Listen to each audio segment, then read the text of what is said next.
Assalamualaikum warahmatullahi wabarakatuh. Alhamdulillah, pada materi kali ini saya akan menjelaskan tentang analisis one way ANOVA dengan CASP ya. Oke, perhatikan konsepnya, kemudian kita akan ikuti bagaimana cara melakukan analisis one way ANOVA dengan CASP gitu ya. Oke. Baiklah. Apa itu uji? Jika UJT membandingkan rata dua kelompok atau kondisi, maka analisis varian satu jalur atau ANOVA membandingkan rata tiga kelompok atau lebih data yang independen. Artinya, kalau kemarin kita belajar mengenai t-test itu hanya dua kelompok, perbedaan, contoh katakanlah perbedaan subjective well-being ditinjau dari jenis kelamin laki-laki perempuan itu hanya ada dua kelompok. Tetapi kalau untuk ANOVA itu lebih dari dua kelompok ya. Contoh perbedaan subjective well-being ditinjau dari jenis pekerjaan. Katakanlah pekerjaannya ada tiga, PNS, kemudian pedagang dan swasta gitu ya. Maka ada tiga itu, bisa jadi lebih dan seterusnya. Maka ketika kelompok yang dibandingkan itu lebih dari tiga, kita menggunakan atau tiga gitu ya, kita menggunakan ANOVA, bukan menggunakan t-test. Oke. Nah, ada independent ANOVA dan repeated ANOVA yang tersedia di ESP. Jadi nanti kita akan belajar tentang independent ANOVA dan repeated ANOVA. Independent ANOVA itu membedakan tiga kelompok ini gitu ya, atau lebih begitu pada satu variabel kontinu gitu. Oke. ANOVA akan menghasilkan angka statistik F. Jadi nanti ANOVA itu akan menghasilkan angka statistik F yang membandingkan apakah variasi yang dijelaskan pada dataset keseluruhan secara signifikan lebih besar dari varian yang tidak dapat dijelaskan. Artinya nanti untuk menguji apakah ada perbedaan itu menggunakan data F. Dan untuk ini hipotesa nol yang diuji adalah bahwa tidak ada perbedaan signifikan antara rata semua kelompok. Jadi hipotesa nol kalau diuji itu berarti tidak ada perbedaan. Kita mencari ada perbedaan begitu. Tapi nanti tergantung apakah ada perbedaan atau tidak, itu tergantung dari hasil analisisnya.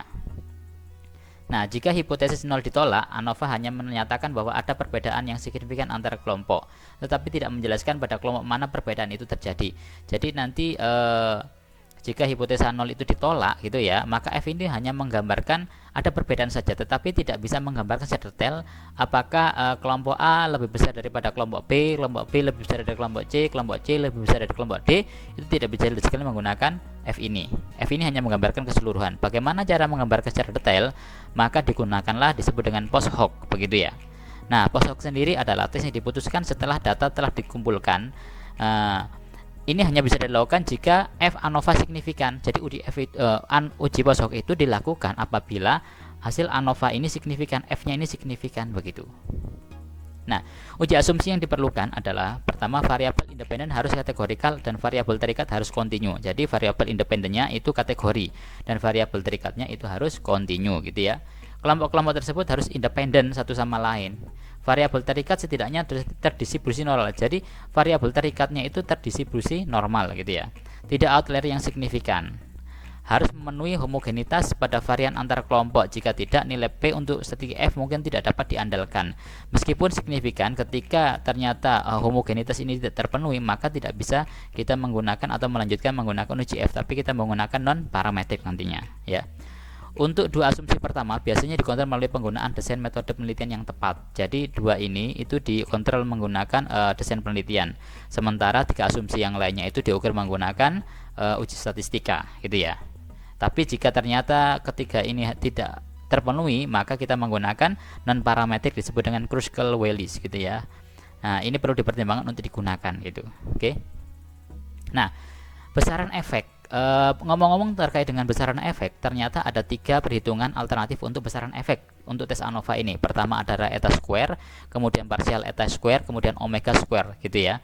Biasanya kita menggunakan omega square gitu ya untuk melihat besaran efek. Nah, ini besaran efek. Jika besaran efeknya itu sangat kecil, jika omega square-nya itu kurang dari 0,01 maka sangat kecil. Jika omega square-nya itu lebih besar dari 0,14 maka tergolong besaran efeknya adalah sangat besar gitu ya. Oke. Nah, bagaimana cara analisisnya untuk uji ANOVA ini? Sangat mudah sekali. Nah, ini contoh kasusnya ilustrasi dan bukan sebenarnya. Ini bukan sebenarnya ya, data ini adalah ilustrasi. Kasusnya adalah H0, seorang peneliti memberikan H0, tidak ada perbedaan subjective well-being ditinjau dari pekerjaan, petani, pedagang, nelayan, dan PNS. H1-nya berbunyi, terdapat perbedaan subjective well-being ditinjau dari pekerjaan, petani, pedagang, nelayan, dan PNS. Kira-kira apakah ada perbedaan atau tidak? Kita uji menggunakan ANOVA ini ya. Nah, kira-kira dari keempat data tersebut, petani, pedagang, nelayan, dan PNS, manakah yang memiliki SPP yang paling tinggi? Akan kita uji menggunakan kita lihat deskriptifnya dan kita uji menggunakan post hoc-nya gitu. Bagaimana caranya? Langsung saja kita masuk ke CASP. Oke. Nah, ini adalah datanya. Lokasi tempat tinggal, pekerjaan, subjective well-being. Yang kita gunakan adalah pekerjaan dan subjective well-being gitu ya. Caranya bagaimana? Klik ANOVA. Kemudian di sini ada ANOVA gitu ya. Klik ini. Oke. Nah, masukkan pekerjaan ke dalam fixed factor, subjective well-being ke dalam dependent variable. Yang diklik itu adalah pertama display, kemudian estimate of size, yang diklik itu adalah omega square tadi gitu ya. Kemudian asumsi cek, kita cek gitu ya, homogeneity, kita cek brown forestry dan wealth-nya gitu ya. Kemudian QQ plot juga kita, QQ plot of residual juga kita cek untuk melihat untuk melihat garis regresinya gitu ya. Kemudian di post hoc kita masukkan ya, kita asumsikan bahwa data tersebut itu adalah signifikan. Oke. Di post hoc yang diklik adalah standar dan tuki gitu ya.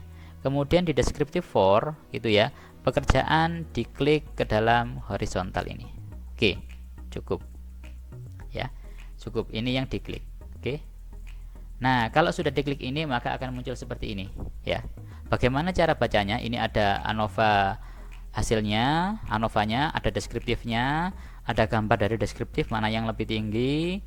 Kemudian cek asumsinya, ini adalah Levin testnya, homogenitasnya. Kemudian ini adalah QQ plot ini terkait dengan standar residualnya gitu ya, terkait dengan garis regresinya ini gitu ya. Linearitasnya, ini linearitasnya. Kemudian ada post hoc di sini. Oke. Langsung saja kita baca di PPT. Oke. Nah, ini adalah cara membacanya gitu ya. Oke, ini cara membacanya. Nah, yang dibaca yang mana? Ini hasil output ANOVA tadi itu menggambarkan yang dibaca adalah yang non gitu ya. Mana yang F, kemudian yang P dan besaran efeknya. Tabel ANOVA utama menunjukkan bahwa nilai statistik F signifikan. Kenapa? Karena di bawah 0,05, kurang dari 0,01, dan bahwa ada efek besaran yang sangat besar, yang besar gitu ya. Kenapa? Karena di atas 0,14, 0,705.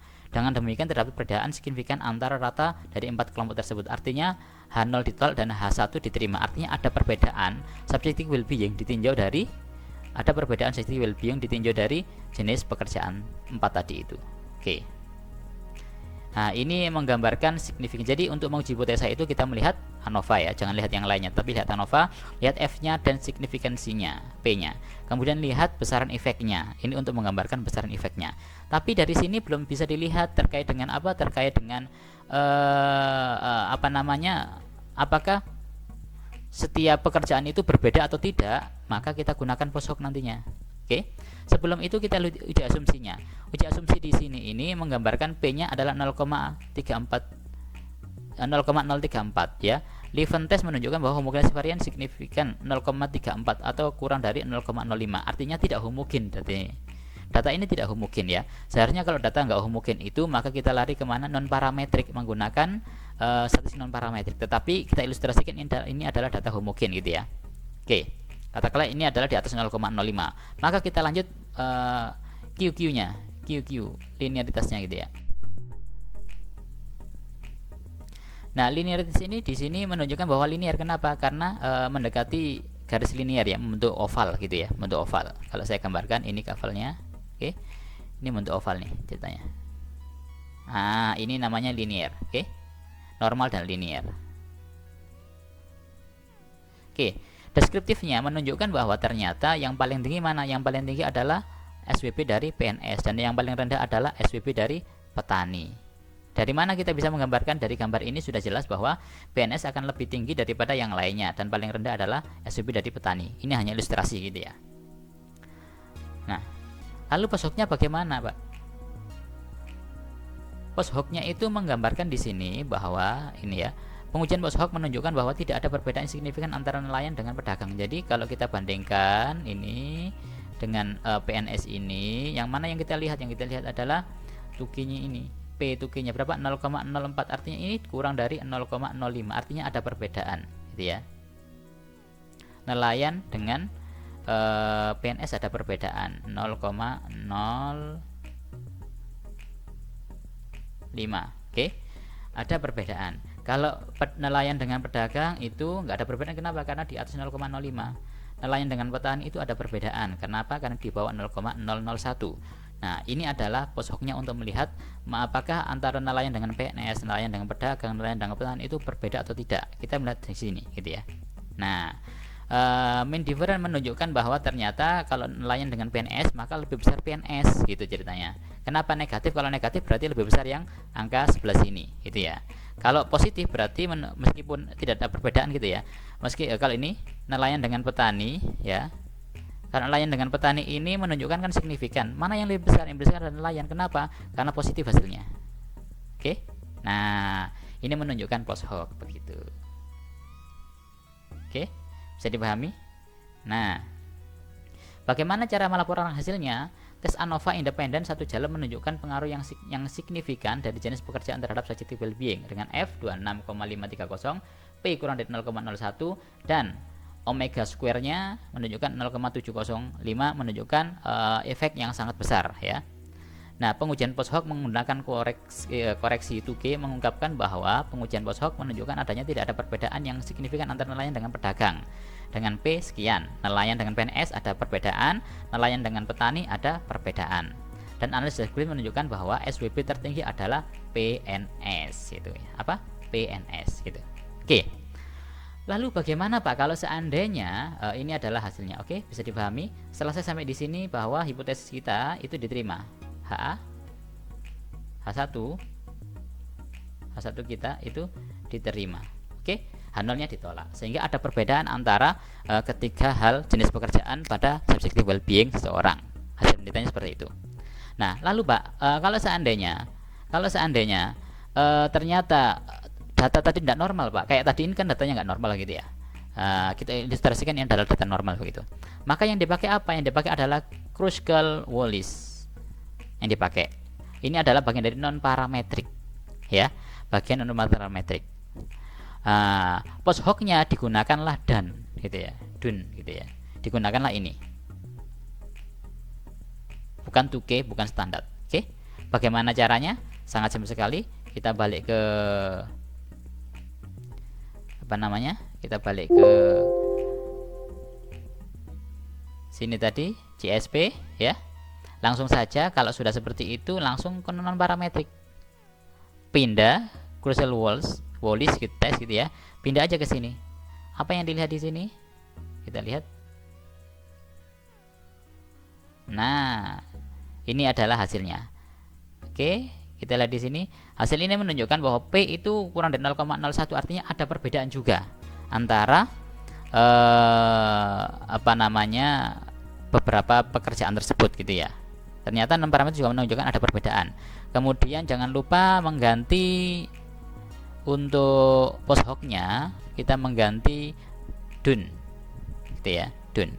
Hasilnya sebagaimana yang tertera di sini gitu ya. Oke. Ini menunjukkan bahwa hasil uji menggunakan non parametrik adalah signifikan, ada perbedaan. Subjective well-being ditinjau dari jenis pekerjaan tersebut ya. Nah, di sini post hoc-nya nelayan dengan PNS itu ternyata berbeda gitu ya. P-nya berbeda. Kalau nelayan dengan pedagang nggak berbeda. Nelayan dengan petani ada perbedaan. PNS dengan pedagang ada perbedaan. PNS dengan petani ada perbedaan gitu ya. Kemudian pedagang dengan petani ada perbedaan. Yang nggak ada perbedaan hanya nelayan dengan pedagang gitu. Oke? Dan inilah adalah hasil dari uji non parametrik. Oke? Itulah uji perbedaan menggunakan 3 jenis atau lebih dengan one way ANOVA, dan kalau menggunakan non parametrik menggunakan ini tadi ya, menggunakan Kruskal-Wallis test. Oke, terima kasih. Mudah-mudahan bermanfaat. Wassalamualaikum warahmatullahi wabarakatuh.